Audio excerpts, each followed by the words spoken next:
Hello and welcome to Faith Ministries Television, FMTV if you like. My name is Donald Mukota, and in this particular edition, we interrogate issues from a political, social and economic perspective, issues that affect us locally, regionally and globally. The idea is hopefully to provide interrogations and sober interpretations to some of the issues. And in this, our very first edition of the program, my guest is none other than Dr. Shingi Munyeza, who is the immediate past senior pastor at Faith Ministries and also a member of the Advisory Council. Dr. Munyeza, welcome to Faith Ministries Television. Thank you, Donald, and thank you to our viewers and listeners out there. It's a pleasure to be here. You are the very first person to grace our production. Now, Dr. Munyeza, we want to start from a very simple place. There has been a lot that has been happening in Zimbabwe, but the most recent has been the visit by Emmerson Mnangagwa, the president of the country, to visit Morgan Tsvangirai, the leader of the MDC, and quite a number of statements came out. ZANU-PF was of the opinion that the visit was more than welcome. MDC on its own was saying that it is very African what Mnangagwa did. But we then received a tweet from Professor Jonathan Moyo saying that this was for political expediency and mileage. Your interpretation of the past events? Well, first and foremost, Donald, these I would call baby steps of regaining our true identity as a people and as a nation will always be received with some level of cynicism, mistrust, hurt, pain, even sometimes bitterness, because of the background we're coming from. The background has been very polarized. The background has been painful. The background has been fraught with contention and contradictions on who we really are. So I do understand whenever there is this noise that is coming through. However, what is very instructive here is not to work with a hindsight mentality or where we're coming from. We need to work with where should we be going. Is this a normal thing for any sitting president to visit an ailing Zimbabwean who has played a big part in our journey politically, economically, socially, and which Morgan Tsvangirai has? No one can dispute that. So I think that recognition alone from a sober-mindedness says, look, it is the proper thing to do. So I do not read particularly the fact that there was mischief in all that. Because the more we continue to read mischief, cynicism, doubt, we will not be able to move forward with the clarity that, is this a right thing to do? So the question is, was this a right thing to do? Now, the question that you probably come up with that the others were saying they shouldn't have been media. Guess who was first to media about the visit? It was the Morgan Tsvangirai himself, which meant that in his own view, he had already embraced the visit as a public issue that needs to be acknowledged publicly. So whether there was media or whether there were going to be some visuals or optics that would have come out of it, I think that those become the peripheral issues for our discussion and for our way forward. The issue is that, was this a good thing? Simple answer, yes. Are we seeing a new way of doing politics in Zimbabwe? This is what the MDC also said. Are we seeing a new way of doing politics in Zimbabwe? Morgan Tsvangirai and Emmerson Mnangagwa leading a detoxing process of our politics? You've used the right word, Donald. I think we need to go through a detoxing or a deep tank approach. We all just need to get this out of the way. And I think that when you look at the New Year's message by Morgan Tsvangirai, it's very clear that this is a new way of politics in Zimbabwe, and he embraced it. So the one who we are claiming to be a victim, he is not saying he's a victim. So I think that it is also just political grandstanding and scoring cheap points to start always reading into mischief. Of course, these things can be used or abused for some personal gain by anybody. But we must be able to start saying, if we say this was the right act, It was yes, we're now beginning to walk in a direction we should have been walking all along.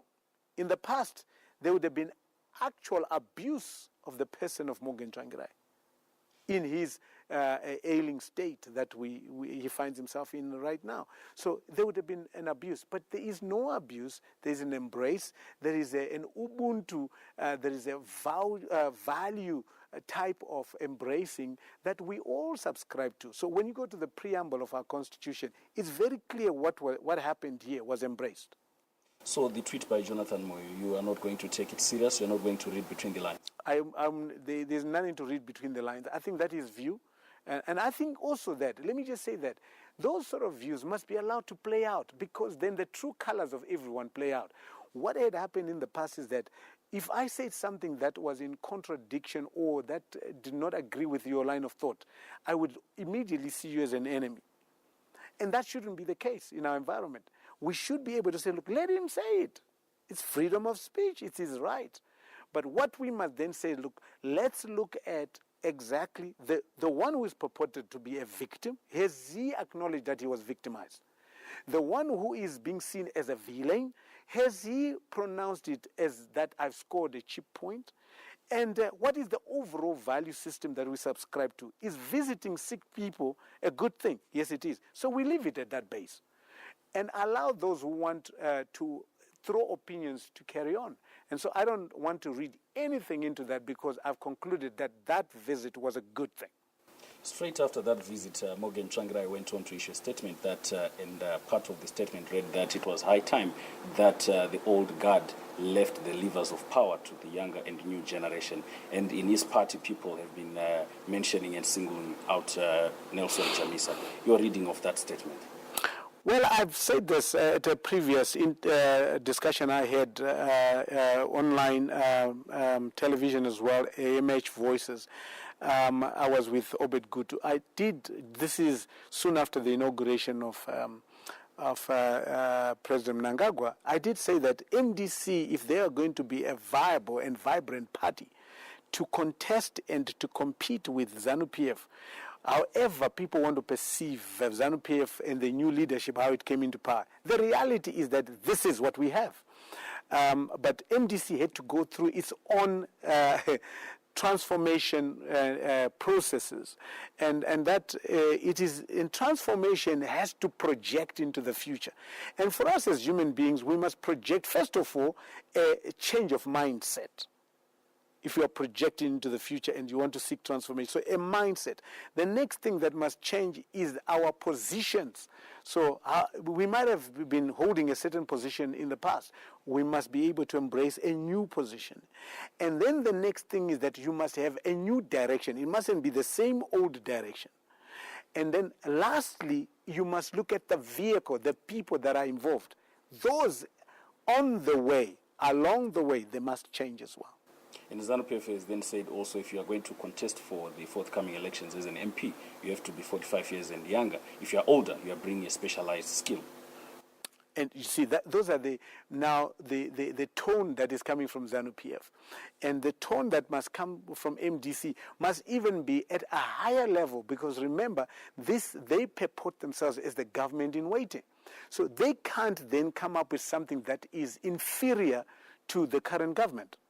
They have to come up with something that is totally superior, that it is unbeatable, even if it sounds ridiculous.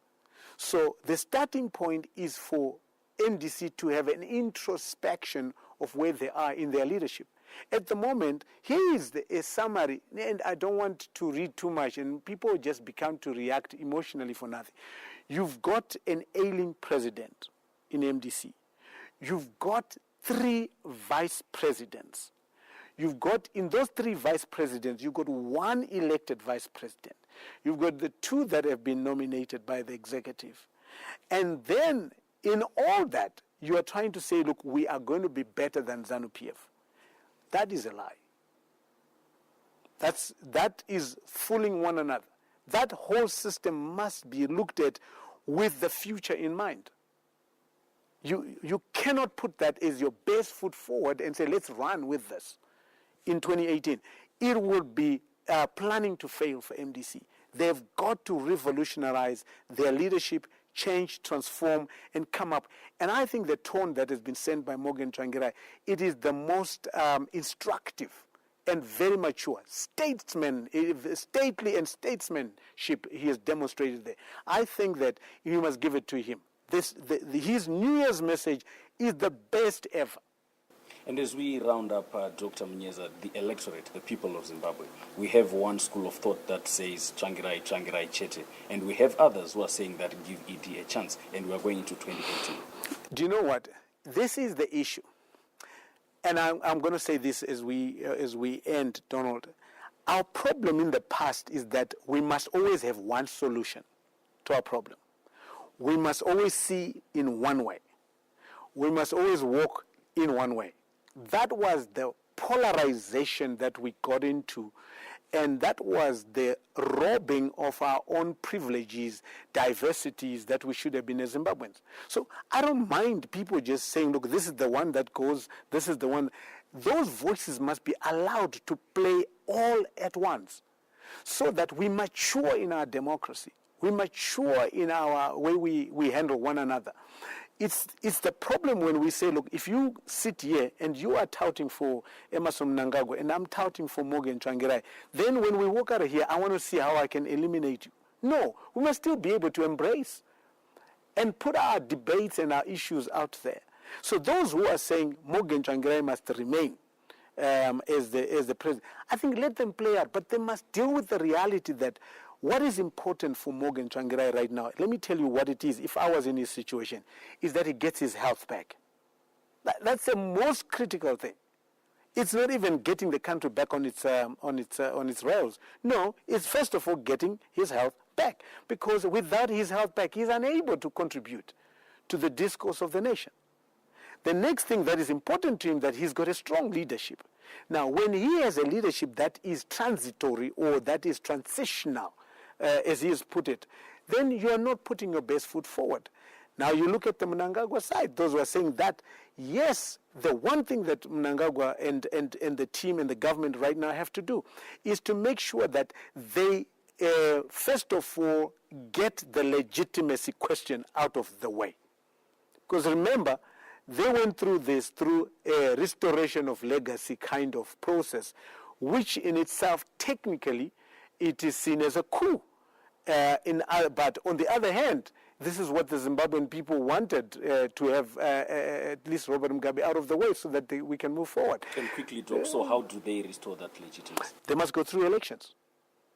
That legitimacy must go through elections.